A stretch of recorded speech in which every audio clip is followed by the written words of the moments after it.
depression or sadness can be addictive. We are never really taught to process our emotions in a healthy manner. I think we're only taught to how to avoid it. When you're marrying someone in India, you're marrying the family. You're not just marrying your partner. How do you establish boundaries there? This idea of, the woman coming and staying in the man's family, it's not very practical. In London, to get a license to become a cab driver is quite a strenuous process. It doesn't come very easy. They say that about 50% of people only pass that exam. So there was a beautiful study which was done which scanned the brains of people who started training for this license. And it was interesting to know that the size of the hippocampus literally increased in size for people who cleared the exam. Do you feel like everyone needs therapy? I think we all deserve therapy. Don't we all deserve that safe space where we can just talk about anything? In the patriarchal society that we live in, I think for a lot of women of that age, their whole entire life revolved around doing something for someone else. Hi guys, welcome back to Infinite Health. Today I have a very personal guest for you tonight. Her name is Charvi Jain. She's a counseling psychologist and psychotherapist and has extensive training in EMDR. I had a lot of fun making this episode. I hope you guys enjoy. Charvi, thank you so much for coming and welcome to Infinite Health. I remember you're the first person I spoke to for this podcast and you were my first potential guest, but you're finally here and I'm so glad. I've known you since 2016 and before we start, I have to tell you the story. When I met you for the first time and you asked me a question that, did you see Dear Zindagi and come? And, I didn't want to sound lean that time, so I said I didn't. Yeah. But I genuinely did. I saw Dear Zindagi and I got motivated to come to you and go out there. But it's been so great knowing you for the last 7-8 years and, how far you've come. What's your personal journey been like? What's your personal story? Yes, well, thank you for having me here. I'm actually personally very delighted to be here. I think my journey in the world of psychology it has its roots in my family's experience with mental illness. So I grew up with my dad who struggled with a very serious mental illness. And we're talking about back then, like 30 years ago. And I grew up in a very small town, Imphal, to be precise. And of course, the stigma was a lot more than what it is today. Even right now, I think people hesitate to go seek professional help. So imagine like 30 years ago, it was very, very, I think even to just talk about mental health was a taboo in general. So I remember that he struggled with a lot of mental illness symptoms, and I remember seeing him being emotionally distant, being like there were episodes of aggression, of course, and then the entire array of symptoms that come with that mental illness. But of course, we as a family, we were very perplexed, we were very confused. We didn't know who to go to, what it was. And I think that access to mental health professionals were also like not as accessible, or, we didn't have that kind of resources back then.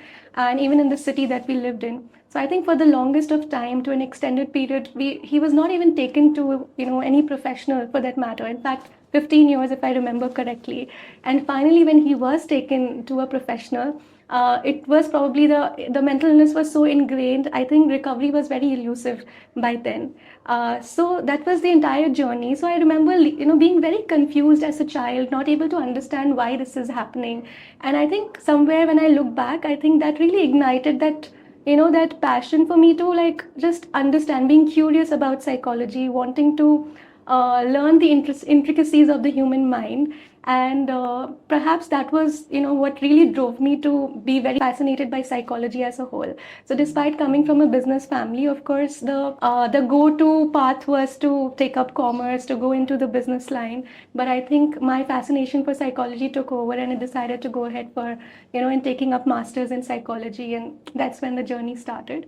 So I think when I look back, I realized that it was not just an academic interest, but it was also to empower myself, instead of being in that confused space and, feel like a victim, in the space of like stigma that existed, the lack of access of mental health resources that existed. I think I wanted to empower myself with that knowledge to gain more clarity, to understand what it is, and also to sort of work towards reducing that stigma, not just for myself and my family, but also in general, because I realized how much trauma it caused me and my family, and I just really wanted to work towards it, and maybe that sort of started giving me a lot of meaning. And I think that's where I am. I really wanted to create a safe space where people could come and be understood, and they could talk about and understand different nuances of mental health.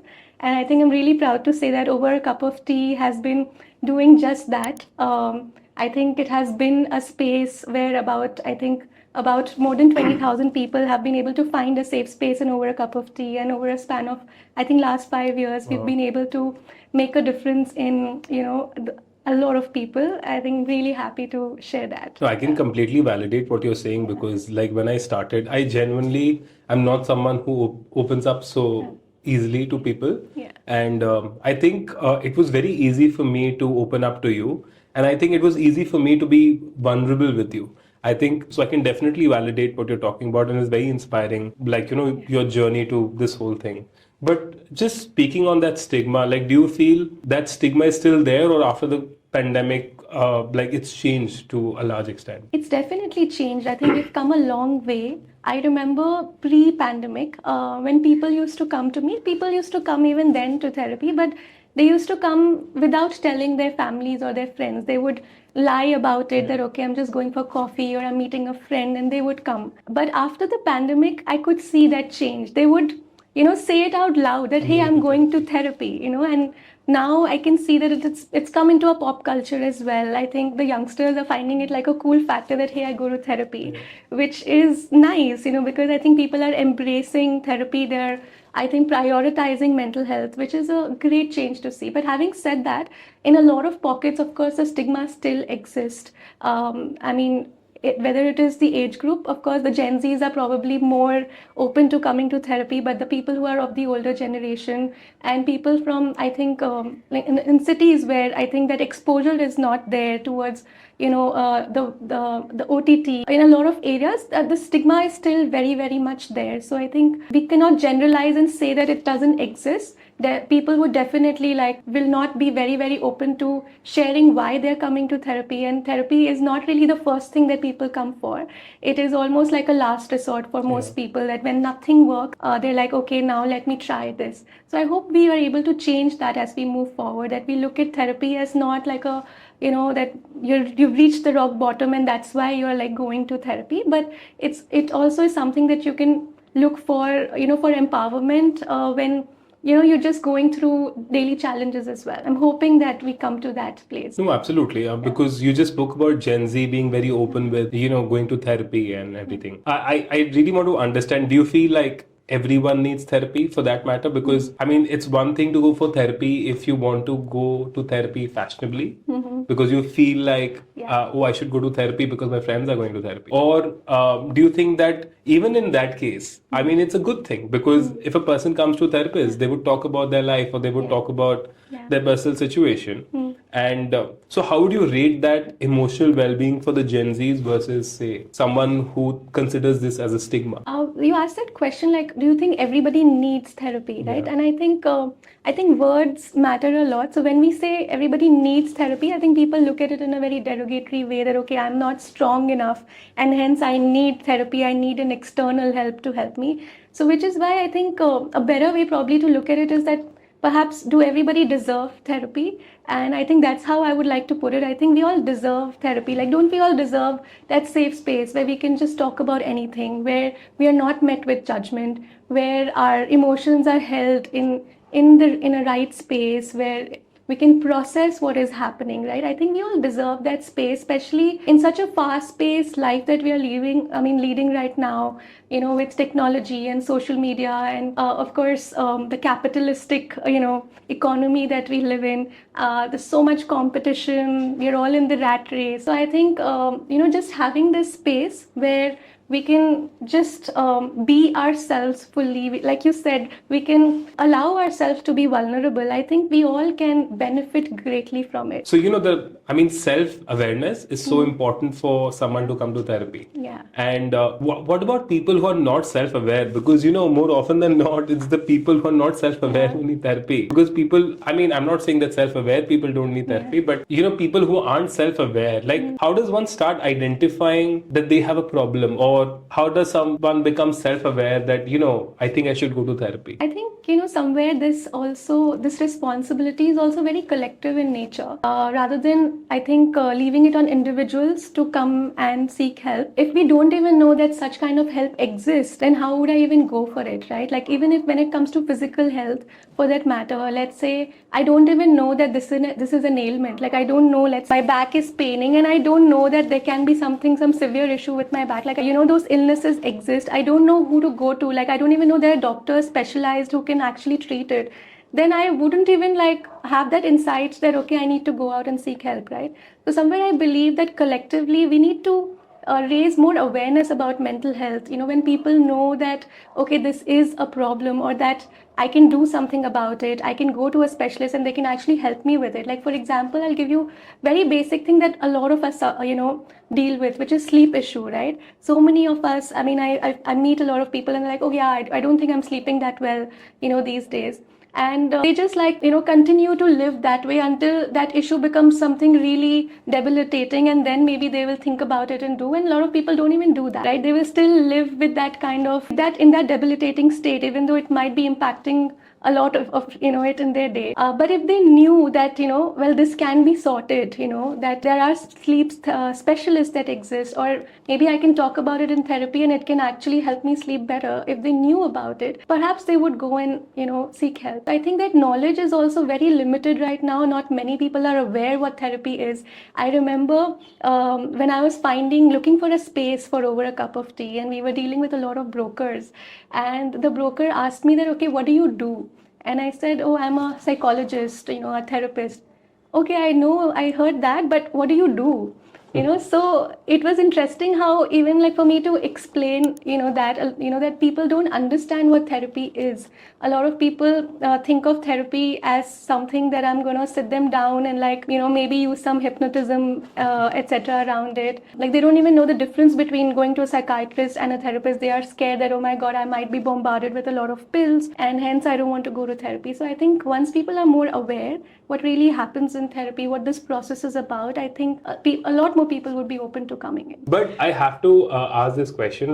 We spoke about the younger generation, but does the older generation, I'm saying geriatric population, because I feel they are the ones who lose purpose in life, or they are the ones, would you say that they require more therapy than the younger lot? Or because it's just your purpose keeps you alive? Do you have geriatric patients coming to you? And yes, I do. We do have a lot of geriatric patients coming, clients coming rather. And yes, a lot of them are dealing with that meaninglessness that you described. In other words, we also call it existential crisis. And especially I see that a lot in women because, they all face that emptiness, I think, especially I think in the patriarchal society that we live in. I think for a lot of women of that age, their whole entire life revolved around doing something for someone else. Earlier it was maybe, their husbands and their in-laws, and then it became about their children. And, once now the children are settled in and they are doing their own things, I think there comes a time when they start feeling like, okay, what is the meaning of my life? Like, what do I do now? So somewhere that self-worth gets impacted at that time. So definitely they can, therapy can benefit them a lot, to just sort of reevaluate their meaning and, purpose in life. But having said that, I think it's for everyone, right? I think that meaning or that feeling lost in life is also there in younger population, that they don't know what to do, which direction to move, finding your calling, they call it nowadays. So what is that? I think, do I want a 9-to-5 job, or do I want to pursue a passion? I think we're all dealing with that kind of lack of clarity, feeling that sense of loss. So I think therapy can be helpful to all of us who wants to probably get more clarity. But again, it's a very individual thing. We cannot force therapy on somebody. It has to come from within that, yes, I want to work on this. Because therapy is a dual work. It's not something that only me as a therapist would do and you will get the benefit of it. It's a collaborative work, right? You know it better than anyone else, that you need to be equally into the process and wanting to bring about a change in your life, and then only it can work for you. I think I'm just speaking from my personal experience with you. I think my earlier perspective of therapy was that, you will help me solve my problems.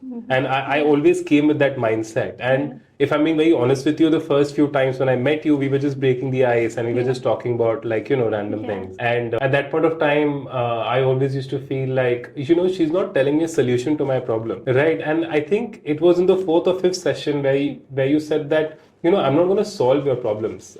You will solve your own problems.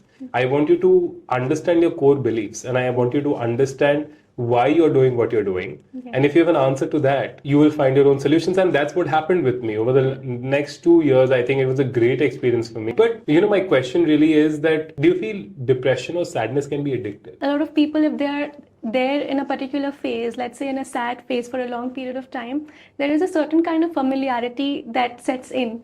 And hence to then come out of that familiarity means coming out of that comfort zone. Yeah. So a lot of people may not be very driven to come out of that comfort zone. But I've seen so many people, like since college especially, like, I was in engineering and sciences college and people used to do drugs and they used to say it because of family trauma or my mom or my dad. And like they had so many distractions. What is the difference between, say, a healthy distraction or procrastination? I think that's a wonderful question. And I think I see that so prevalent in like most of us in our coping mechanisms, in how we deal with emotions. And I feel like it's also something we've been taught from the very beginning. Like we are never really taught to process our emotions in a healthy manner. I think we're only taught to how to avoid it, how to distract ourselves from it, how to numb it. So in the process, we keep repressing our emotions, right? Like when a child cries, like I think the first instinct, is okay, stop crying. That's what we go and tell the child. Or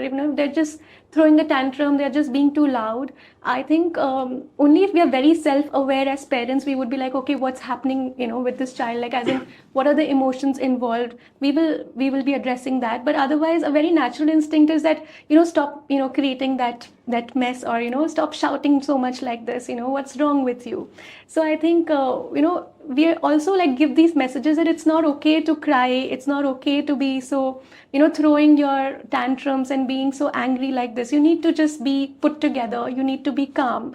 I think that's something which is looked up, a child who is very loud and crying is looked down upon. It's almost looked at, okay, this child is not taught well, or it's not, I think brought up well. So hence very early on, I think we also learn that, okay, me showing emotions is not, I think received very well with my, caregivers. My parents do not like it when I show these emotions. So hence it's not like we stop feeling those emotions, but we start learning how to repress them, by either just like holding it all in or maybe projecting it in a different way, which is why, when we find children who are like maybe acting out or hitting, etc., it's basically their emotions coming in an actionable form, because maybe they're not able to express it in the way it needs to be expressed. They express it in the form of like acting out, right? So, and there's so many instances of emotions coming out where it's actually just the repressed form coming out in different ways. Even like so many pains and aches that we have sometimes that which does not have a biological aspect to it. When you go for testing, you find that everything is normal and yet that pain is continuing. Yeah. And it's probably, it has a mental health component to it, like we call it psychosomatic. Yeah. So psychosomatic is nothing but somewhere you've repressed a lot of pain, repressed a lot of emotions, and is just a way of coming out in a somatic way. And I think same is with procrastination. With procrastination, I think now a lot more people are more aware that procrastination is not a laziness problem. It's not like you are lazy or you're trying to avoid a certain task. Yes, you're trying to avoid a certain task, but not the task itself, because the task is very important and you know that too. But what we're really avoiding is the emotions that come with doing that task, So sometimes the task is so important, so we end up putting so much pressure on ourselves that it's so overwhelming to even think about doing that task or the outcome that will come, whether we will fail or whether we'll crack that or not. And that pressure sort of stops us from, we just don't want to deal with it, and hence we avoid, right? So, but if we had those skills to regulate our emotions better, I think a lot of us would not be indulging in procrastination. Charvi, you spoke about regulating emotions. I really want to touch base from the beginning. If there are parents who are really nice people, but they don't know how to regulate emotions, like how do you break away from that generational trauma and then you go to a child and you make sure that the emotions are healthy. Because there was this video that I was watching on YouTube where this guy said that, most parents teach their children sacrifice. Like, in the sense that, like, mothers say that, oh, I sacrificed my career for you, I sacrificed my life for you. And that's the messaging that goes to your child. So when your child grows up, she thinks, oh, I need to sacrifice for my parents. I need to sacrifice for my children. So it's always sacrifice, sacrifice, sacrifice. And he said that I want to change my life. I want to change my children by showing them that I deserve a life and I'm happy with my life and that I'm having fun in my life, so that when my child grows up, they don't have that burden of feeling pressured to, sacrifice. I mean, would you agree? No, 100%. I think children learn a lot more by observing than by, telling them this is how you should do, right? I think the learning in children happens primarily by watching other people around. So that's very true. I would totally agree with it. And which is why when we talk about nurturing children, I think the first step is, to be able to learn those skills yourself. If they find that you are calm when there is, an adversity or, there is a crisis happening and you're handling it in a calm way, I think the child learns to do the same. So it's very true that intergenerationally so much gets passed on. Our patterns, our habits, so much of it we have learned, we have, probably it's been conditioned onto us through learning, through observation, which we may not even be aware of. So many times when we are an adult, and I think I see that as a parent myself right now, that a lot of times I notice that sometimes when I'm on autopilot, I might react to my child in a way that my mom used to react, with me. Right. And suddenly it's like, oh my God, I am my mom. Even if I didn't want to be, or I didn't want to react that way, it just automatically comes to me like that. So it requires a lot of self-awareness for me to be like mindful that, okay, I don't want to repeat that because that's how I felt when I was a child and my mom behaved like this with me. This is how I felt. And I obviously don't want my daughter to feel the same way. So it requires a lot of being mindful, that lot of self-awareness, like you said, to change intergenerational patterns from happening. So somewhere, someone has to be like, okay, I want this to stop and I want to break this pattern. I don't want my next generation to also pick this up, and hence I'm going to stop here. But the good part is that it is possible to break those patterns, right? Like if I have the awareness and I can be mindful and I work on it, it's possible to break those cycles. And the moment I break it, the generations that come after me will also not carry it forward. And I think this is being put into practice in different protocols. I've seen that in IVF centers and fertility clinics now, like especially for pregnant women, they now have compulsory psychological counseling, which I think is fab because, they prepare you mentally for having a child. And I think just even if you're not someone who's very prone to therapy and who's being maybe even forced a little bit to go into therapy and counseling, I think it's great because, you start putting the seeds of, you need to be self-aware, you need to self-regulate, you need to, because like you said, like breaking that generational trauma is so difficult. Like we all start mimicking our parents. I want to add to that, Anant, because I remember that, there were some reels that I had put out relating to parenting, and I was meeting my other, friends who are also who are also parents. So when I was meeting them, they told me that, oh, you know what, I watched your reel, but it made me feel so guilty. So I also realized that a lot of this information on parenting and like counseling that you said, sometimes it can also add to the already existing mom guilt that exists, and hence I think it's important to also like to frame it or to do it in a way that it's not like really done to shame you, but it's done to sort of help you get aware. And I think it needs to be told more often also, because a lot of times parents feel that there's a right way and there's a wrong way, and if I'm not doing it the right way, I'm doing it the wrong way, then I've just been such a bad parent. But I think I want to add here that it's such a work in progress, right? Like it's not about being a perfect parent, and I don't even know if that exists, but it's just about putting in that work, knowing that, okay, like till yesterday, like let's say yesterday I hit my child and I know that that was not a good thing to do. So today I'm going to ensure that I'm not taking that behavior forward. That itself is such an important step towards, just being that conscious parent. So I just want to say that every little thing counts, and it's never too late. So even parents who are much older, they feel like, oh my God, ab to mere bacche bade ho gaye, I wish I knew this earlier. But at any point of time, if we try and bring about a change, even very minute, it does have an effect. So I just want to like put it out there that it's not about wrong or right. It's just about taking that small little steps to just being more aware, being more mindful, and doing what you feel is the right thing. Is the right thing for your Yeah. child. Yeah. Because we've discussed this before.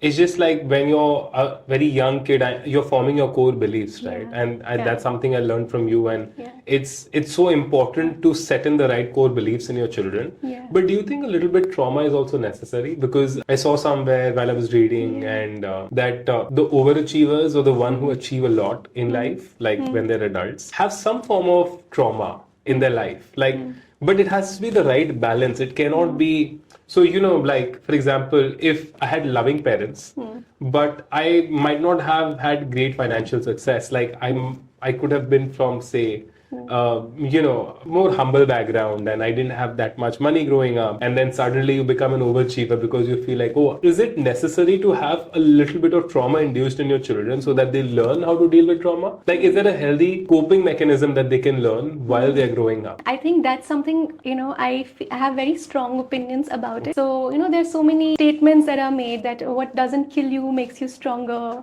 or that your trauma makes you stronger. A lot of these statements gets thrown around a lot.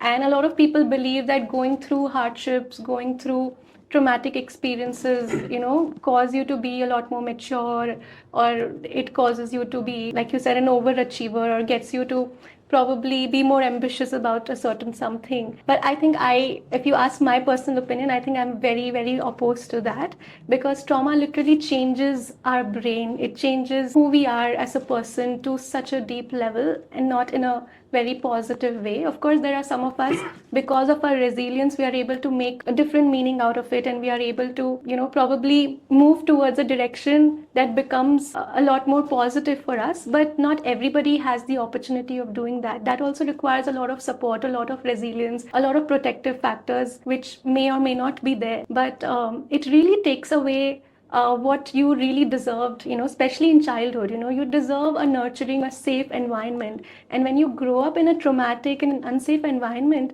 a lot of your responses become that. So even if you become an overachiever, let's say, I don't even think it's because of trauma, but let's say that you do become an overachiever and you give credits to your trauma for that. But will you be able to enjoy your achievements? I am not too sure of that, right? I can relate to that. Yeah. So deep down, there will be so many aspects to yourself which will come in the way unless you've really been working on the trauma and you've been working on the healing journey. But trauma is never a good thing. And as children, we are not supposed to, we are supposed to equip them to handle the world. And we can do that by giving that safe base, to hold on to. But if we take that away and we're like, okay, you're all alone, then we just resort to whatever coping mechanisms we can, catch on. It's like reward the effort, not the outcome. Yeah, I think that's definitely something that is so important. And I think in our Indian system, that doesn't exist so much, which is why the outcome becomes a very do and die, right? Like that I need to achieve that marks, or I need to achieve this degree. So we are always craving for that external validation in the form of a degree, in the form of marks, but we are never really being proud of the fact that the kind of hard work I have put in to achieve something, or that I'm working on it. And I think if we start doing that, then so much changes. I think I correlated to the mindset, like fixed versus growth mindset. So, fixed mindset is something where you believe that talent is set, either you have it or you don't have it. And which is why when we try something new, and I realize that I'm not as good at it in the beginning. So if I'm from a fixed mindset, I'll immediately quit it. That okay, I don't have it in me to do it. Which is why people who quit very quickly, very fast, are people who are operating from that fixed mindset. So when we praise people's outcome rather than the effort, we are also causing them to have that fixed mindset. That either I have it or I don't have it. But the moment we start praising their efforts, we are telling them that okay, the hard work matters. And if I put in hard work in any different domain, even if I may not get it in the first instance, by putting in the hard work, by being persistent, I can get there. And that's growth mindset for us. And the good part is that now even neuroplasticity backs this, the growth mindset. Just like I'm just coming to parenting a little bit because I really want to understand. What if both partners are very healthy individuals, and I mean in the sense of their emotional well-being or their mental health, but what if they aren't meant for each other? Like in the sense that what if both parents do know how to regulate emotions with each other? Then what happens to the child? I think there are a lot of nuances to it. So for example, two people, they don't get along, but they don't have that much attachment, but they're able to be, let's say cordial with each other. They're able to just be cordial for the sake of living together and for the sake of their child, and they're not really having that kind of conflict as often. They're just like being in their own space, giving each other space, and I think no harm about that. Right. But let's say they're always constantly at battle with each other, a lot of conflict, a lot of emotions, a lot of overwhelm. Of course, then that's not a good environment to be in. The child is not going to be feeling safe in that environment, right? Now, again, another contrasting thing, let's say they do have a lot of fights, but then they'd also work on repair. The child is able to see them make up with each other. That where, a person apologizes or, they're sitting together and like they're taking accountability of that fight that happened. Both of them are acknowledging that, okay, this shouldn't have happened and this is what I meant. So if they're able to really have a good repair after the fight, then you're also teaching the child that fights are common and it's a part of relationship. There's also resolution. Yes, but we can learn to healthily manage that conflict. We can sit together and we can have a conversation and we can take accountability for our actions, and we can bring about like a conflict resolution strategy. So then you're also teaching the child that, because I think no relationship is like a perfect relationship. Now, before we end, I'd like to thank our sponsors Decode Age. Decode Age is India's first longevity research company aiming to increase the health span of people. The supplements and tests are based on the latest scientific breakthroughs in the fields of longevity and aging sciences. The supplements they provide target the biological mechanisms that cause aging. For example, as we age, the NAD plus levels in our body decline, leading to mitochondrial dysfunction and genomic instability. Two main reasons for biological aging. And by supplementing with Decode Age's NMN, one can replenish the NAD levels in the body and tackle aging at a cellular level. Now, there are numerous clinical trials and experiments indicating that NMN increases the health span of individuals who consume it. I take it myself and it feels great. Apart from NMN, Decode Age offers other longevity supplements like spermidine, AKG, fisetin, and transresveratrol. If you want to start your healthy aging journey, then Decode Age is the place to be. Do visit decodeage.com and use my coupon code Anant to get a discount. Charvi, we've been speaking about couples and marriages and so many of these topics, but I really want to understand Indian marriages because, when you're marrying someone in India, you're marrying the family. You're not just marrying your partner. How do you establish boundaries there? I mean, like, especially being in an Indian family, like, where do you even start drawing the boundary? Because it's so difficult. Yeah, I think the concept of boundaries just doesn't exist in Indian families, right? Not just in a marriage, but even when you're growing up, like with your family, I think everything is so enmeshed. And that's what we have always learned, and which is why when we go about going ahead, we get married. That's when also like we've just learned enmeshment, and that's why it repeats itself in the marriage and also like in the next generation cycle that comes in. So I think just to put it very simply, I think a lot of people may not understand the term enmeshment. So when I say enmeshment, it essentially means blurring of the boundaries. Like there is no individuality, like it's like a collective. The family is like a collective of one unit, and that's how we function. Like, so your emotions are my emotions and my emotions are yours. So, there's a lot of chaos because there is no sense of individuality. I think that's the best I can put it. And now the repercussions of that is that it prevents us from fully forming who we are. That self-identity becomes very blurred. Like, what do I want to be? What do I want to do? I think most people in India, their career is a choice, which is not really a personal choice per se. We might think that it is, but there is so much of, I think, our parents, expectations and what they want us to be. Like, it plays so much in our mind that we start thinking that, okay, that's what I want to be too. Right? But we don't know if that's really what you want to be. I think it comes with a lot of awareness a lot later in life when you start questioning and you're like, oh, I don't think I wanted to be this. I think I just went ahead going with this because, well, my father was really keen that I do this. And I think very recently I had a client as well, and we were just talking And I asked her that, okay, was this your choice? And she's like, yeah, I only chose this. But I was like, okay, but is this really your choice? Is this something that you really want to do? And she's like, to be honest, I don't like it at all. But I just felt like it seemed fancy. It seemed something that my father would be really proud of. So I think because of that enmeshment, so many of our choices we end up making in a way which is not coming from our own self, but it's almost like fulfilling our, parents' dreams, and it comes very naturally to us. So, all of that is aspect of enmeshment in the family. And since you brought about in the marriage, I think you're absolutely right. In the marriage, also this plays about, like I think both for the boy and for the girl, I think that managing that boundary or creating that boundary of a couple subsystem becomes extremely difficult, because when you start setting boundaries, it comes with so much of, I think, people start looking at it with so much offense that you find it hard to set that boundary even. So, men and women, at least in more urban areas, I won't talk about rural areas, there is a sense of equality in men and women now, right? But at the same time, we still follow the traditional value of a woman getting married and going to a man's house, right? Living with their parents. And it's not like, there are instances, but it's not that the man and the woman are going somewhere different and staying and making a life there. So on one hand, like women are becoming more equal, and on the other, we are still following that tradition where a woman goes to a man's house and lives with them. Now, I have seen this so much that it's always that the woman has to adjust with the man's family. Of course, she's been raised in a different completely different ecosystem, and suddenly you have to sort of relate to, or like suddenly you have to live in someone else's ecosystem and be okay with it, or otherwise you're the bad bahu, or and all. Yeah. How do you create a boundary there? Because I'm just saying this as a guy, it's so difficult for me to say convince my partner that my family is great. Why aren't you getting used to my family? What's wrong with my family? How do you strike a balance there?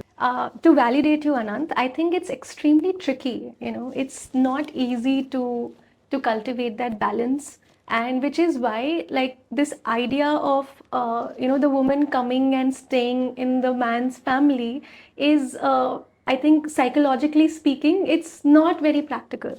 To be from looking at it from the lens of boundaries, from the lens of like just having healthy individuality, it's not easy. Like, no matter how good the family is, no matter how good the husband is, it is very hard to bring in that sense of acceptance. And also it is very hard for the woman to sort of to feel like it's her home, right? It cannot come about because, like you said, like maybe she's 25, 30.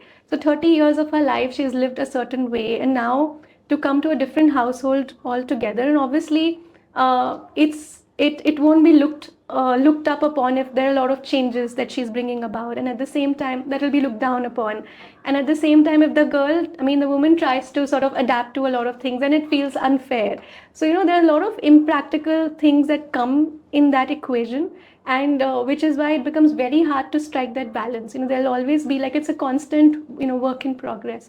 So I just want to say it is hard. It's not something which is like because there's some problem with the family, with the boy, with the girl. I think in general the system is such that it's very hard to make it work. I just want to touch a little bit on the couples in their entire journey, because infidelity is something that we're seeing that's becoming a very big thing now in India, and like it's becoming even normal for some people to do. Where do you place infidelity in the Indian ecosystem of marriage today? How morally good or bad is it? Morally, I don't think I'm the right person to answer that. Like, who am I to say this is right or wrong? But from a very psychological point of view, I see this also as a very natural happening in the context of our country, because like you said, like you pointed out, the divorce rate is 1%, and there's a reason why that exists, because there's so much of stigma around separation, around divorce. And like you pointed out, that when you marry somebody, you're not just marrying that person, you're marrying, like, families get involved there, and which is why when you're trying to separate also, you can't think only about yourself. You have to think about your families, you have to think about numerous different factors that's affected and will be affected, right? And because of which I think even if things are not working in the marriage, I think it takes a lot of time and courage to really get to the point of that, okay, I want to separate, I think it requires a lot of courage. And which is why a lot of people stay in unhappy marriages, unfortunately.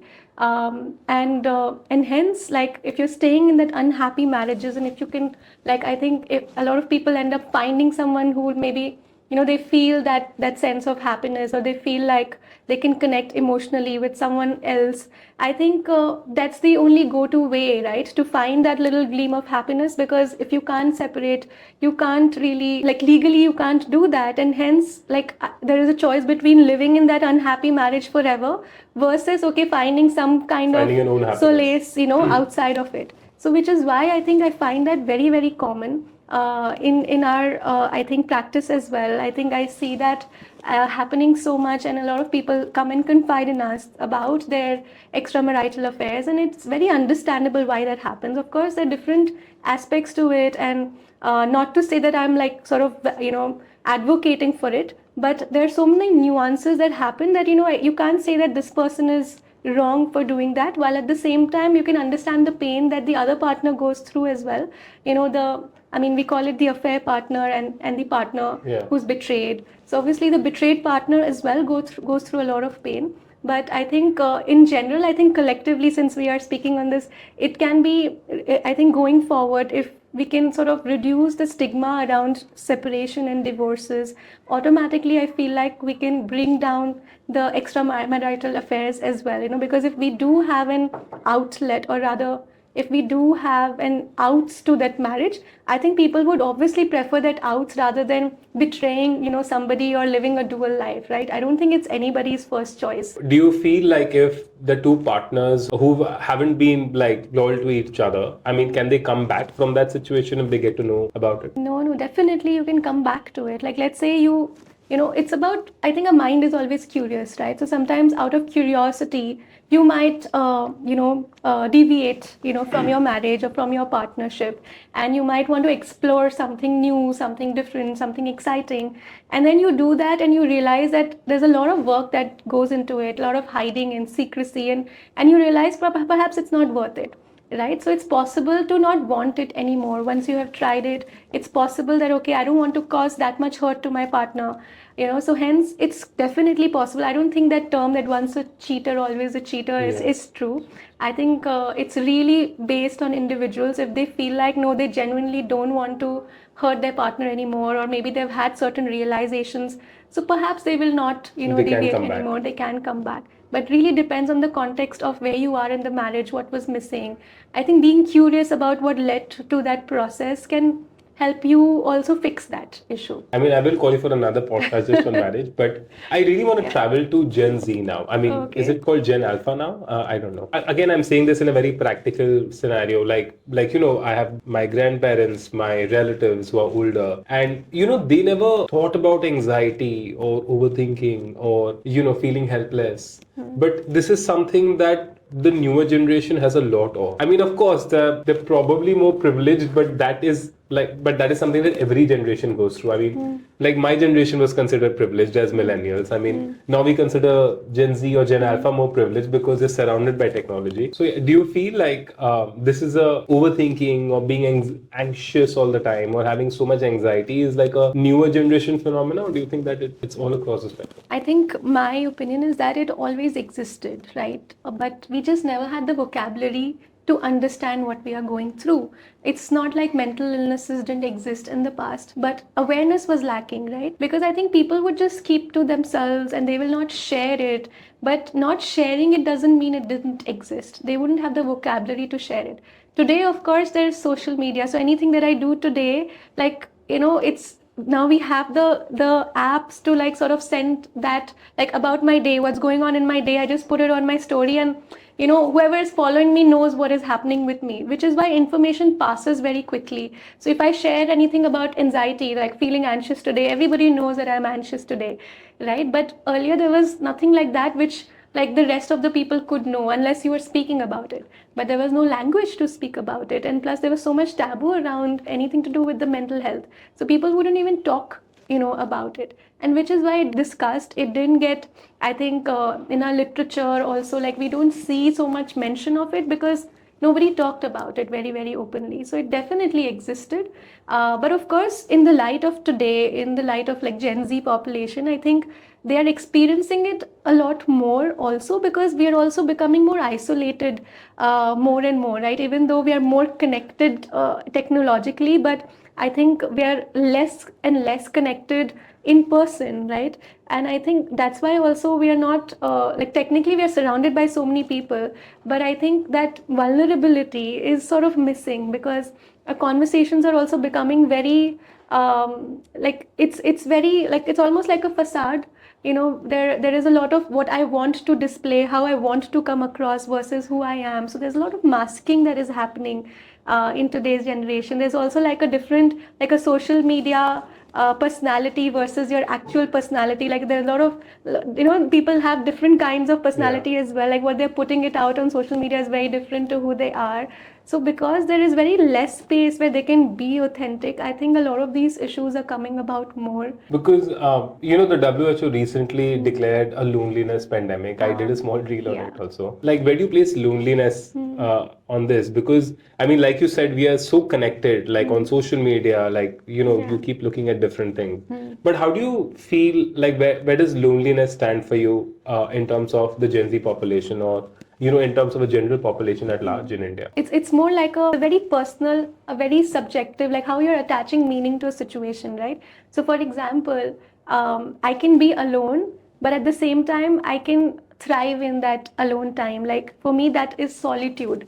So whether I'm calling it solitude or whether I'm calling it loneliness has nothing to do with whether you're alone or you're surrounded by people. Like I said, we can be surrounded by a lot of people. We can be in the midst of a party, but we can still feel very, very lonely. Because loneliness is about how connected you feel with people around you. And I think connection has a lot to do with vulnerability.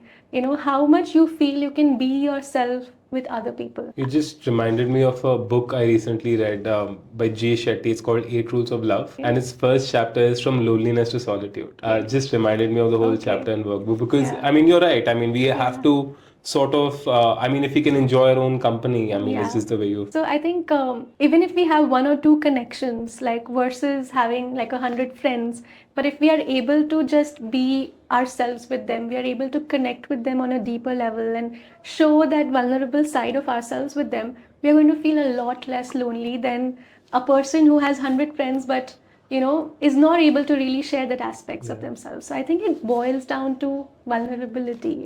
Coming to like why I'm doing this podcast, like something that I'm obsessed with is, how should a person start approaching their health? Like, I mean, of course, I keep telling everyone that, if you're mentally stressed, you can't go work out in the morning or you can't go for a run in the morning. Like if you're stressed, like emotional well-being is one of the most important things that you can do for yourself. But a very big topic on habits is neuroplasticity, because habits are so difficult to change, like because you really have to change your entire neural network and circuit in your brain to make that into a habit, because habits is what remains in the end. I mean, you can follow all the fad diets in the world, but ultimately you'll always come down to your brass tacks like habits.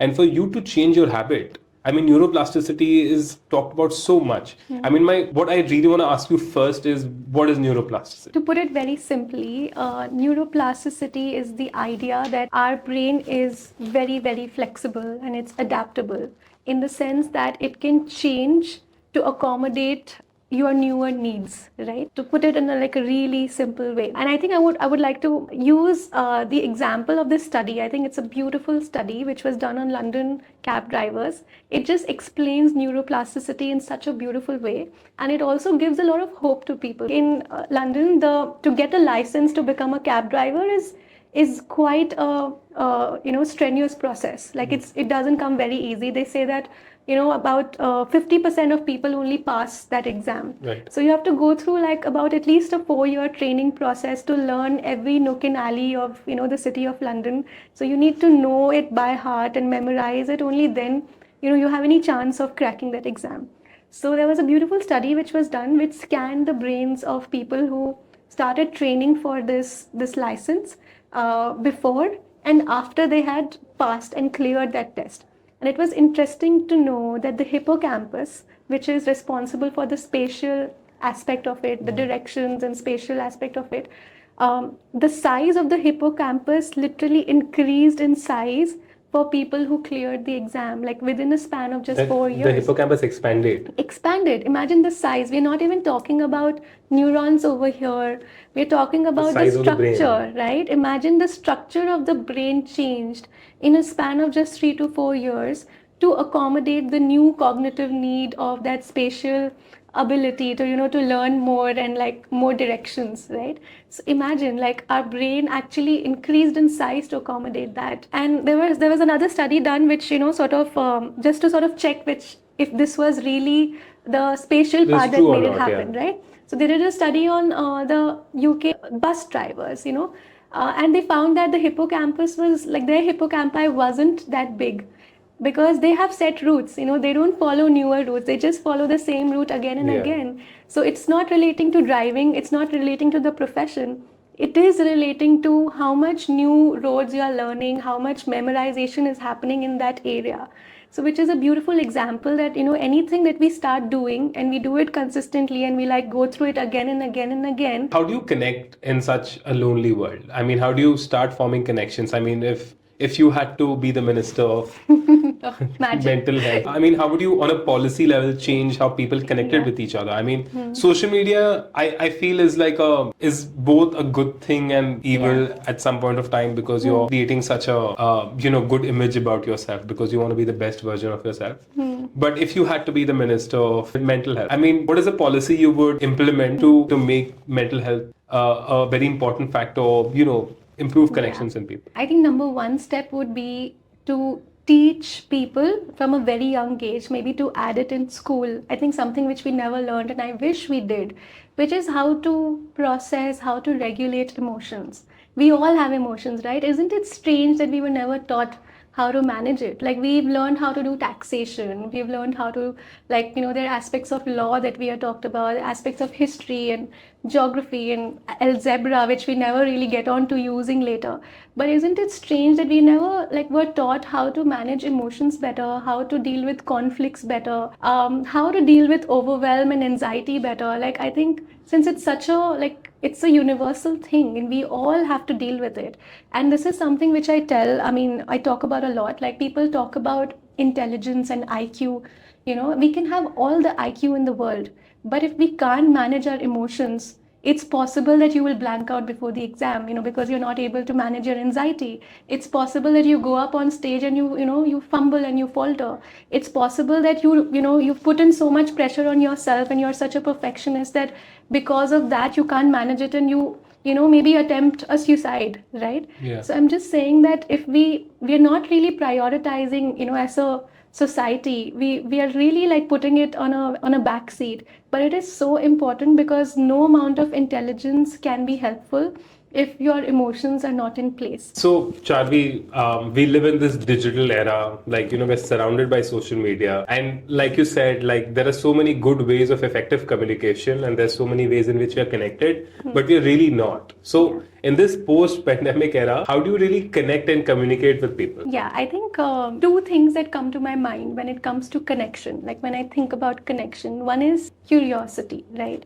I think when we look curious, automatically I'll be drawn to you, right? If you are coming to me with a lot of curiosity, you're asking me questions, of course not in a way to intrude, but in a way to genuinely know. Let's say if you ask me about therapy, oh Charvi, you're a therapist, so how does this work? So automatically I think humans are drawn to anybody who takes interest in them. So one way of connecting is showing that curiosity, by asking relevant and right questions to people. And second is, of course, vulnerability, so sharing aspects of yourself which sort of draws the other person to sort of understand that part of you, which you will, which takes a lot of courage to really share that. So I don't mean to say that we need to be vulnerable with any new people we meet. Of course, that safety is important. We need to know whether we are able to, have that trust or not. So it's very important to know who we can be vulnerable with. But I have to ask you, you've been a therapist for so long, but like there's so many people who come to you and there's so many people who talk about all the emotional traumas, problems. How do you take it in? Like, how do you deal with that? I get this question so many times from people, and they're almost like they share this question with almost like that concern that, okay, how do you go about it? Like, doesn't it affect you? And to be honest, it used to affect me a lot. I think when I started out, like being a budding therapist, this was something I used to get overwhelmed with very easily. And but as I moved forward and I became more experienced and did a lot of introspection, did a lot of supervision, I think I've come to this place where I'm able to recognize what is mine to take and what is not mine to take. So I'll just give you an example that back then when I just started out as a therapist, I think I would be holding myself responsible for whatever my client was going through. So if they were not getting better, if their crisis was not improving, I would genuinely be like, oh my God, how do I bring about a change? And I would hold myself responsible for bringing about that change. And that would obviously make me feel very frustrated and helpless if that wasn't coming about.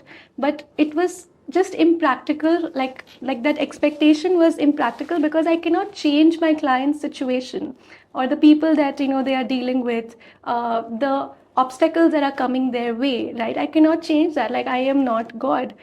So slowly, I think through the introspection, reflection, a lot of work that I put in, I think I was able to get to this place where I realized that, well, that's not mine to change. That's for my clients to change, or like that's also their their situation, whether that changes or not. But my role here is to make them feel heard and understood, and in the context of a non-judgmental space, like make them feel safe to share what they are dealing with, what they're going through, and equip them with coping mechanisms so that they can work on their problems themselves. So if I'm able to do that much, I've already done my bit. No, I can absolutely validate that because, like I said, like initially I always came in with a projection that, like, you solve a problem for me, or you'll say this is good, or this is bad, or this is right, or this is wrong, but you never did that. And I think after a point, I just started speaking to myself. Like, I think you just made me flow in the right direction, and I can absolutely and completely validate for what you're just saying. But Charvi, thank you so much for coming. I'm going to call you for a lot many more podcasts. I really hope you enjoyed today because I had like an amazing conversation. And I hope I didn't make this into my personal therapy session. Not at all. Seriously, I thoroughly enjoyed this conversation too. Thank you for, I think, bringing about such important discussions, which needs to be held more, I think. So thank you for this. And I think this is an amazing idea, what you're doing with this podcast, with what you're doing with your approach towards health. I would love to be a part of it in whatever way I can. I'm going to keep calling you again and again. Thank you so much, Charvi. Thank you.